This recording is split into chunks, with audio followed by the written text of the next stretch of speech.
Oh yes, hello guys. Mimi nataka niwachanue kidogo. Ebu afeni niwachanue. Na by the way nikiwachanua wakati mwingine muwe mnarufa kakitu bwana M-Pesa. Namba yangu iko hapa, muwe mnaweka hata ya sukari. Jameni. Ebu afeni niwachanue kidogo by the way.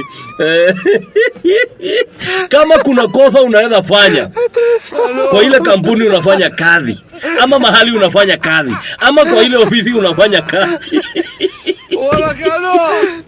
is having an affair with your workmate. Jameni, usiwahi jaribu. Usiwahi jaribu. Unajua kwa nini nawaambia hivi? Jameni, kuna mambo mengine zinaendeleanga kwa hizi kazi. Na kwa hizi maofisi na ufai kujua ama kuona. Kwa sababu tuseme maybe umeajiriwa ofisi moja na mke wako. Umeajiriwa ofisi moja na mke wako, mnakaa hapo. Na ujua kuna ile bonding wakati watu wanafanya kazi pale, mazungumzo ya kupitisha wakati ile tunaita kwa Kiswahili soga. Wakati mwingine unapata wamejoke nini, wanafikana, wanahag. Maybe uende uone bibi yako amekamatwa hivi.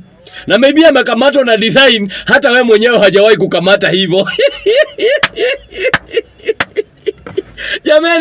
Jameni usiwahi your workmate ama mahala ambapo unafanya kazi.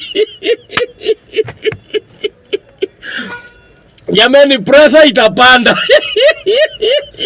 Pressure itapanda. Jameni avoid that bana. Having a relationship kwa ile kampuni unafanya kazi ama ofisi.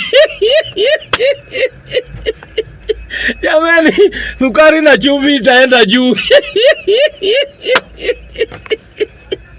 Hey, bure kabisa.